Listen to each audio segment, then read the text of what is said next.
Saudi আরব, Romania. দর্শক, আজকের বেশ কিছু গুরুত্বপূর্ণ খবর আছে। এর মধ্যে প্রধান যে গুরুত্বপূর্ণ খবর সেটি হলো আমেরিকাতে ট্রাম্পের বিরুদ্ধে এবং ইসরায়েলের নেতানিয়াহুর বিরুদ্ধে লাখো মানুষ রাজপথে নেমে গেছে। এটাকে আমরা কোটি মানুষ বলতে পারি।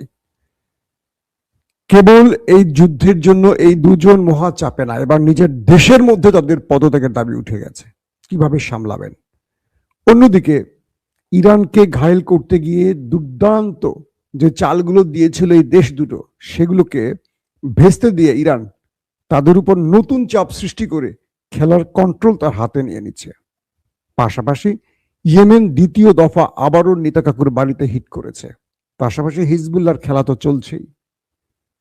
আপনাদের এই যুদ্ধের আজকে প্রায় 28-29 দিনে একটা প্রশ্ন তৈরি হতে পারে, এই যুদ্ধে ইরানের কি লাভটা অর্জিত হয়েছে। সংক্ষিপ্ত কয়েকটা আজকে জানাবো এই লাইভের ভেতরে আপনাদের। দর্শক যারা শুনতে এবং দেখতে পাচ্ছেন আমাকে একটু কমেন্ট করে জানাবেন। ওকে, আমি আপনাদের কমেন্ট দেখতে পাচ্ছি। জাকির বরগুনা, ফারুক বগুড়া, হ্যাঁ বরগুনা বগুড়া পাশাপাশি নাকি? ওকে দর্শক, ট্রাম্পের বিরুদ্ধে আমেরিকাতে নো কিংস মুভমেন্ট চলছে। আমি এটা আপনাদের গত প্রায় 4-5 দিন ধরে বলছি যে আমেরিকার ইতিহাসে সবচেয়ে বৃহৎ একটা মুভমেন্ট হতে যাচ্ছে। এটার প্রথম ছিল প্রায় 2 million, 3 million, 5 million, 7 million people. এবার এটি চলে এসছে 9 মিলিয়ন পিপল, প্রায় 1 কোটি। তো কালকে পুরো মার্কিন যুক্তরাষ্ট্রের প্রায় 3,500 শহরে, প্রায় বলছে এই কারণে 3,000 ক্রস করছে, তো প্রায় 3,500, শুনছেন তো, 300 না, 3,500 শহরে আমেরিকার এই বিক্ষোভটি হয়েছে ট্রাম্পের বিরুদ্ধে, নো কিংস। এবং মার্কিন যুক্তরাষ্ট্রের অ্যাটর্নি জেনারেল তিনি নিজে প্রকাশ্যে মাঠে নেমে কথা বলেছেন এই দেশটি গণতান্ত্রিক উপায়ে জনগণের সিদ্ধান্তের উপর ভিত্তি করে চলে। এই দেশে কোনো একক ব্যক্তি তার নিজের ইচ্ছে মতো চলতে পারে না। তিনি বলছেন দেশের দ্রব্যমূল্যের ঊর্ধ্বগতি, অভিবাসী আইন এবং ইরান যুদ্ধ যে নীতিগুলো চলছে এগুলো মার্কিন নীতি নয়, মার্কিন জনগণের নীতি নয়, এগুলো ট্রাম্পের রাজা হবার খায়েশ থেকে তৈরি হয়েছে। এই জন্য নো কিংস মুভমেন্ট। কেবল মার্কিন যুক্তরাষ্ট্রের ভেতরে নয়, এটি পুরো ইউরোপ জুড়ে হয়েছে আমেরিকার বিরুদ্ধে বা ট্রাম্পের বিরুদ্ধে বিক্ষোভ। স্পেন, ইতালি, ফ্রান্স, জার্মান, মানে ইউরোপের বড় বড় শহরগুলোতে আমেরিকার ডোনাল্ড ট্রাম্পের বিরুদ্ধে বিক্ষোভ হয়েছে। পুরো আমেরিকার 3,500 শহরে মানুষ নামছে, বলছেন। এবং মার্কিন গণমাধ্যমগুলো বলছে আমেরিকার ইতিহাসে কোন সরকারের বিরুদ্ধে এটি সবচেয়ে বড় মুভমেন্ট। তাহলে ট্রাম্প তার জনপ্রিয়তার কোন লেভেলে আছে আমরা মোটামুটি বুঝতে পারছি।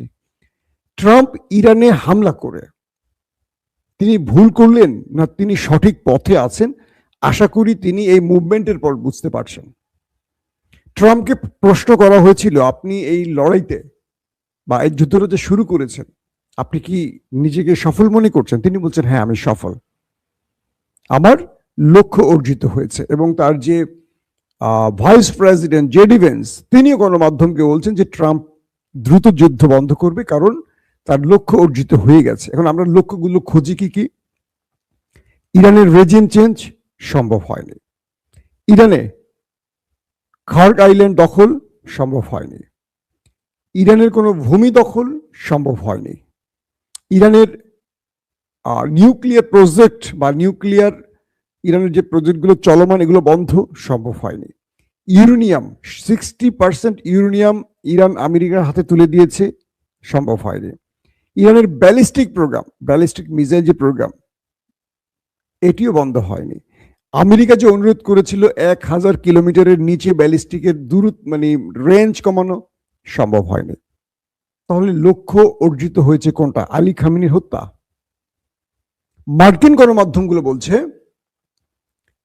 ট্রাম্প এবং নেতানিয়াহুর ভুলটি হলো তারা খামেনিকে হত্যা করে ভুল করেছেন, কারণ খামেনি বেঁচে থাকলে এই যুদ্ধটা এতদিন বিরতিতে চলে যেত। তিনি সহনশীল, ধৈর্যশীল, নরম স্বভাবের মানুষ ছিলেন। হ্যাঁ, তিনি একটা সময় লড়াকু নেতা ছিলেন, কিন্তু তিনি ইরানের বা জনগণের ভবিষ্যৎ চিন্তা করে, বা একটা রাষ্ট্র যেভাবে সভ্যতার বা একটা রাষ্ট্র যেভাবে তৈরি হয়েছে, ইরান তো দীর্ঘদিন নিজের ভূমিতে খুব বেশি আক্রমণ শিকার হয়নি ইরাক ইরান যুদ্ধের পর, যেভাবে সাজিয়েছেন তিনি চেয়েছেন দেশটা ধ্বংস না হোক, তার আরো প্রস্তুতির ব্যাপার ছিল। কিন্তু এখন যারা রেজিমটা আছে, আলী খামেনি বা আইআরজিসি যারা কন্ট্রোল করছে ইরানকে, তারা কট্টর পন্থার লোক এবং তারা প্রতিশোধ স্পৃহা নিয়ে কাজ করছে, কারণ তাদের সর্বোচ্চ নেতাকে মেরে দেয়া হয়েছে। তো খামেনির জায়গাটা আর এখনকার যারা আছেন তাদের জায়গাটা এক না। আমেরিকার গণমাধ্যম বা আমেরিকার যারা বিশ্লেষক তারা বলছেন ট্রাম্প নেতানিয়াহুর জন্য টেনশন হলো এটাই যে খামেনিকে আলোচনায় বসানো যাবে, মুস্তফাকে বসানো যাবে না, কারণ মুস্তফা এগুলোকে তোয়াক্কা করে না। সে লড়াইয়ের মাধ্যমে রেজাল্ট খুঁজতে চাচ্ছে এবং সেখানে সে সফল। পাশাপাশি চীন এবং রাশিয়ার মতো দুটো পাওয়ারফুল রাষ্ট্র ইরানকে সব রকম সহযোগিতা করায় ইরান এই যুদ্ধে তার একটা বিশাল সাপোর্ট পাচ্ছে দুটো পরাশক্তিকে ট্যাকেল করার। তো আমেরিকাতে যখন এই নো কিংস মুভমেন্ট চলছে তখন মোটামুটি ট্রাম্পের গলা শুকিয়ে গেছে, কারণ তিনি চেয়েছিলেন ইরানের রেজিম চেঞ্জ ঘটাতে। ইরানে তার বিরুদ্ধে, মানে বর্তমান যে সরকার খামেনি সরকার, তার বিরুদ্ধে লাখো মানুষকে রাজপথে নামাবার চেষ্টা করেছিল কে? আমেরিকা এবং ইসরায়েল, ট্রাম্প এবং নেতানিয়াহু। এখন আমেরিকাতে নেমে গেছে জনগণ। আল্লাহর পরিকল্পনা কি দেখেন, এখন আমেরিকাতে তার ইতিহাসের সবচেয়ে বৃহৎ মুভমেন্ট চলছে, বিক্ষোভ চলছে ট্রাম্পের বিরুদ্ধে। শুধু আমেরিকাতে নয়, এটি চলে গেছে নেতানিয়াহুর ঘরে। আসে নেতানিয়াহু একটা ঘরের ভিডিও আপনাদের দেখায় নিয়ে আসে কি চলছে।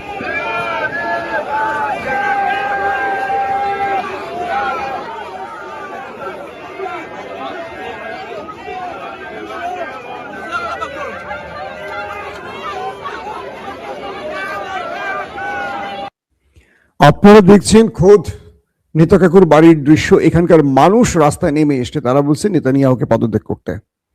তারা বলছেন যে আমরা বাংকারে থাকতে থাকতে ক্লান্ত হয়ে গেছি, সারাদিন সাইরেন বাজছে, এটা আমাদের জীবন নয়, আমাদের জীবনকে তুমি একটা মুরগির খোয়ারে ঢুকিয়ে দিয়েছ, আমরা আর মানতে পারছি না, তুমি যুদ্ধ বন্ধ করো, তুমি বিদায় নাও। দেখেন ইরানের মধ্যে বিক্ষোভ তৈরি করতে গিয়ে তারা এখন নিজেরা কত বড় বিপদে পড়ে গেছে বুঝতে পারছেন। সেই দেশটির পুলিশ তাদের জনগণের সাথে কি আচরণ করছে কিছু অংশ আপনাদের দেখিয়েছে, বেশি অংশ দেখানো যাবে না।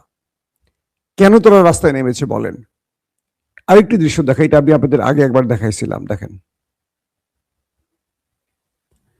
এটা হলো সেই নেতা কাকুর বাড়ির দৃশ্য। ইরান মিসাইল মেরে দেশটাকে ধোলাইখাল বানায় ফেলছে, পুরো দৃশ্য দেখেন, ধ্বংস করে ফেলছে। এই দৃশ্যগুলো হয়তো গণমাধ্যমে আসছে না, কিছু কিছু ফুটেজ বেরিয়ে আসছে, সেগুলো আপনারা দেখতে পাচ্ছি। সাজানো গোছানো একটা দেশ ইসরায়েল, বহু বছর ধরে বহু পরিকল্পনা করে শহরটাকে সাজানো হয়েছে, কত স্তরের প্রতিরক্ষা ব্যবস্থা দিয়ে সাজানো ছিল দেশটি। কিচ্ছু হবে না, একটা পাখিও ঢুকতে পারবে না। Iron Dome, David Sling, Arrow, Patriot, THAAD সব ভেদ করে ইরান কি করেছে দেখেন ভালো করে। একটু ফুটেজগুলো চেক করলে বুঝবেন কি অবস্থা করে ফেলেছে দেশটির ভেতর ইরান। দর্শক, তাহলে আমরা দুটো জিনিস ক্লিয়ার হলাম, যে আমেরিকা এবং ইসরায়েল যে ইরানের রেজিম চেঞ্জের প্ল্যান করেছিল, সেই প্ল্যানে তারা নিজেরা তো সফল হয়নি, উল্টো তাদের দেশের মধ্যে এখন জনগণ তাদের বিরুদ্ধে রাস্তায় নেমে গেছে। এই দুটো মানে এখন সামনের দিনগুলো আরো বড় আকার ধারণ করবে। বলা হচ্ছে ইউরোপের মধ্যেও আস্তে আস্তে এই ক্ষোভ দানা বাঁধছে। ইতিমধ্যে ইউরোপীয় মার্কিন ট্রাম্পের বিরুদ্ধে, প্রেসিডেন্ট ট্রাম্পের বিরুদ্ধে বিক্ষোভ হয়ে গেছে কালকে রাতে। আমেরিকার সামনে যে বিপদগুলো, ইরান কিভাবে এটা ট্যাকেল করছে দেখেন। ইরান বলছে যে তোমাদের সাথে আমাদের আলোচনার সুযোগ নাই, আমরা আমাদের মধ্যস্থতাকারী যারা তুমি পাঠিয়েছো পাকিস্তান, তুরস্ক, তাদেরকে বলে দিয়েছি আমরা যে শর্তগুলো দিয়েছি এই শর্তগুলো মানলেই কেবল যুদ্ধ বন্ধ হবে, তোমার কোনো শর্ত মানতে আমি রাজি না। কখন ইরান এই কথাটি বলতে পারে? যখন ইরান ড্রাইভিং সিটে থাকে, বিজয়ের মুডে থাকে। নাম্বার ওয়ান, ইরানের প্রেসিডেন্ট তুরস্কের সাথে একাধিকবার কথা বলেছে। এরদোয়ান বারবার বিশ্ব মুসলিমকে সতর্ক করছেন, কেন? যে ওই দেশটির টার্গেট হলো মুসলমানদেরকে নিজেদের মধ্যে লাগিয়ে দেবে। মুসলমানদেরকে নিজেদের মধ্যে লাগিয়ে দিলে মুসলমানরা দুর্বল হবে, আর এই সুযোগটি হবে একদম পানির মতো সহজ ওদের জন্য গ্রেটার ইসরায়েল তৈরির। গ্রেটার ইসরায়েল কি? ইসরায়েল তো আছেই, ফিলিস্তিন, লেবানন, সৌদি, কাতার, কুয়েত, ইরানের অংশ, তুরস্কের অংশ, বাহরাইনের অংশ, জর্ডানের অংশ, এই পুরো গালফ কান্ট্রি থেকে একটা মানে বিশাল অংশ নিয়ে একটা বৃহৎ ইসরায়েল তৈরি। তাহলে আমি যে দেশগুলোর নাম বলছি প্রত্যেকটা দেশের ভূমি কিন্তু ইসরায়েলের টার্গেট। তার মানে এই জর্দান, বাহরাইন এরা ইসরায়েলকে সহযোগিতা করছে এই যুদ্ধে, কিন্তু এরা সবাই গ্রেটার ইসরায়েলের আওতায় আছে। বোঝেন মুসলমানরা কোন ঘুমের মধ্যে আছে। তো এরদোয়ান বলেছিলেন যে মানে তিনি বারবার মুসলিম বিশ্বের সাথে কথা বলছেন, যোগাযোগ করছেন। তার পররাষ্ট্রমন্ত্রীকে পাকিস্তানের ইসলামাবাদে পাঠিয়েছেন, মিশর, তারপর তুরস্কের পররাষ্ট্রমন্ত্রী, তারা ইসলামাবাদে বসছেন যুদ্ধ বন্ধে, কারণ এই যুদ্ধটা যদি মুসলমানদের মধ্যে না লাগে। এরদোয়ান সাফ করে বলছেন যে আপনারা প্রত্যেকে বুঝতেছেন এই যুদ্ধটা কারা লাগাচ্ছে, কেন, কোন উদ্দেশ্যে। খবরদার আমি আপনাদেরকে সতর্ক করতেছি, বারবার সতর্ক করতেছি, কেউ নিজেরা নিজেদের সাথে যুদ্ধে জড়াবেন না, কেউ জড়াবেন না, পারলে গোপনে পারেন ইরানকে সহযোগিতা করেন। আরবের সাথে কথা বলেছেন, দুবাইয়ের মানে আরব আমিরাতের সাথে কথা বলেছেন, কাতার, কুয়েতের সাথে কথা বলেছেন। কে? রজব তাইয়্যিব এরদোয়ান। আজকের স্টেটমেন্ট শোনেন। প্রথম ওমান বলেছিল তারা ইরানের সাথে লড়াইতে যাবে না। এরপর কাতার, তারা তাদের হাই অফিসিয়ালের মাধ্যমে জানিয়েছে তারা ইরানের বিরুদ্ধে যুদ্ধে যাবে না। তারা বলেছে যে কাতার, ইরান আমাদের শত বছরের বন্ধু, আমাদের প্রতিবেশী, আমরা একসাথে এক পাশাপাশি থাকি, কখনো ইরান আমাদের জন্য হুমকি নয়, কখনো আমাদের উপর ইরান হামলা করেনি, করবেও না। কিন্তু এখন যেটি হচ্ছে একটি ভুল বুঝাবুঝির কারণে হচ্ছে। তো আমরা ইরানের উদ্দেশ্যে আমাদের বার্তা হলো আমরা তাদেরকে বন্ধু হিসেবে পেতে চাই। তার মানে কি ইরান বুঝে গেছে কাতার তাদের সাথে লড়াই করবে না, তারা বন্ধুত্বের অফার করেছে, তারা আমেরিকার ভয়ে হয়তো কিছু বলতে পারছে না। এরপর সৌদি আরব স্টেটমেন্ট দিয়েছে নতুন করে, শোনেন আজকের ব্রেকিং খবর। সৌদি আরবও ইরানের সাথে লড়াইতে যাবে না। শোনা গেছে আরব আমিরাতও নাকি এই স্টেটমেন্ট দিচ্ছে। অর্থাৎ এরদোয়ানের ট্যাবলেট কাজে লেগে গেছে। এরদোয়ান বলছে যে তোমরা যারা আজকে ইরানের সাথে লড়বে মনে রেখো তারা শেষ হয়ে যাবে, কারণ ইরান শেষ হওয়ার আগে তাকে শেষ করে যাবে। আমেরিকা ইসরায়েলি পারছে না, মার্কিন সেনারা কি পরিমাণ খাচ্ছে, ওরা কি পরিমাণ খাচ্ছে নেতা কাকুরা তারা বোঝে। তুমি যদি এখন ইরানের সাথে লাগো, তুমি ইরানের ঘরের কাছে, ইরান তো টার্গেট করে তোমার রাজ পরিবারই আগে খেয়ে ফেলাবে। তোমার রেজিম চেঞ্জ করা তো ইরানের জন্য কয়েক সেকেন্ডের মামলা। বিশাল বিশাল তোমরা যে প্রাসাদ বানিয়ে রেখেছো রাজ পরিবারের, ইরান তো শুধু সিরিজ কয়েকটা মিসাইল মারলে সব মাটির সাথে মিশে যাবা। তো আমেরিকা তোমাদের বাঁচাবে? ইম্পসিবল। আমেরিকা তোমাদের বাঁচাতে আসেনি, আমেরিকা ইসরায়েলকে বাঁচাতে এসছে। কে বলছে? এরদোয়ান। এখন বিষয়টা কি দাঁড়িয়েছে, এখন মুসলমানদের মধ্যে যে টার্গেটটা নিয়ে ওরা এসছিল নেতা কাকু সফল হচ্ছে না, তারা ব্যর্থ হয়ে গেছেন। কারণ ইরানের সাথে মুসলিম রাষ্ট্রগুলো আপাতত মনে হচ্ছে তারা লাগবে না। নতুন করে আবার কোন খেলা খেলে আল্লাহ ভালো জানে ট্রাম্প সাহেব। সৌদি আরব যতটুকুই সামনে গেছে আবারও পিছিয়ে চলে আসছে, কারণ তারা বুঝতে পারছে তাদের মূল শত্রু কে হতে পারে। কিন্তু আমেরিকা যেহেতু তার ঘরে বসে আছে, বা আমেরিকা যেহেতু তার জান কবজ করার ক্ষমতা রাখে, তার তো মূল, আমাদের হলো জান কবজ করে আজরায়েল, আর এই গালফ কান্ট্রির জন্য হলো আমেরিকা মূল সব, তাদের বাপ মা আজরায়েল সব তারা, কারণ তাদের জীবনটা আমেরিকার হাতে দিয়ে রাখছে। তো আমেরিকা এখন কি করতেছে তারা বুঝতে পারতেছে, আরব বুঝতেছে যে মূলত আরবে মানে ঘাঁটি করে আমেরিকা আরবকে বাঁচাতে আসেনি, এসটি ইসরায়েলকে রক্ষা করতে ইরানের হাত থেকে, এবং তাই করছে, আরবকে বাঁচাচ্ছে। ইরান যে মিসাইল মারছে আরব কান্ট্রিগুলোতে, কয়টা ইন্টারসেপ্ট করতে পারছে, বরং আমেরিকা তার নিজের ইন্টারসেপ্টরি মেশিন উড়ে গেছে, তার রাডার সিস্টেম উড়ে গেছে, তার প্যাট্রিয়ট থার্ডই উড়ে গেছে ইরানের অ্যাটাকে। কালকের একটি খবর, ইয়েমেন আক্রমণ করলো নেতা কাকুর বাড়িতে, ইলাদ শহরের একটি কি বলবো নদীর কাছাকাছি। তো ইসরায়েল বলেছিল তারা সেই ইন্টারসেপ্ট করে ফেলেছে সেই মিসাইলটি। আজকে ফুটেজ দেখলাম যে না, ইন্টারসেপ্ট করতে পারেনি, একটি মাত্র মিসাইল মেরেছিল হুতিরা, সেটিকে টার্গেটে হিট করছে, এবং সেই ফুটেজটি যারা নদীতে মাছ ধরে তারা ধারণ করে ছেড়ে দিয়েছে। তার মানে কি, একটা মিসাইল ঠেকাবার মতো অবস্থায় নেই দখলদার দেশটি। আমরা কি বুঝলাম যে ইরান এখন অনায়াসে তাদের ভেতরে ঢুকে 90-95% সফলভাবে অ্যাটাক করে আসতে পারছে। গতকালকে ইরান দাবি করেছে তারা প্রায় 500 মার্কিন সেনাকে ওপারে পাঠিয়েছে। কল্পনা করা যায়? তো সকল কিছু মিলে এমন একটি অবস্থা তৈরি হয়েছে যে এখান থেকে ট্রাম্প যুদ্ধ বিরতি ছাড়া আর কোনো পথ খুঁজে পাচ্ছে না, তাই পাকিস্তানকে বারবারই ইরানের কাছে পাঠাচ্ছে। ট্রাম্প তার ঘর সামলাবে না, এখন বাইরে সামলাবে। হরমুজ প্রণালী খুলতে পারেনি, পাশাপাশি হুতিরা বাবুল মান্দা বন্ধ করে দিচ্ছে। পুরো বিশ্ব রাজনীতি এখন ইরানের কন্ট্রোলে চলে গেছে, কারণ তেল দিয়ে ইরান পুরো পৃথিবীতে এই এই যুদ্ধটা বিজয় করবে, শুধু তেলের রাস্তা বন্ধ করে দিয়ে। কি করবে এখন আমেরিকা? আমেরিকা স্থল বাহিনী পাঠাইলো খার্কিভের উদ্দেশ্যে, 400টা মেরে দিচ্ছে এক এটাকে ইরান। 400টা কল্পনা করা যায়? খার্কিভে আসার জন্য বুবিয়ান দ্বীপ কুয়েতের সেখানে নামছে, সেখান থেকে খার্কিভে মুভমেন্টে শুরু করছে নৌযান দিয়ে, ঠাস ঠাস করে মিসাইল মারছে ইরান। 400 জন নাকি ওপারে চলে গেছে, বাকিরা নাকি জীবন নিয়ে পালিয়েছে। আমেরিকা এখন কোথায় যাবে বলেন? আমেরিকার সামনে পথ একটাই খোলা, গালফ কান্ট্রি ছেড়ে আমেরিকাকে বিদায় নিতে হবে।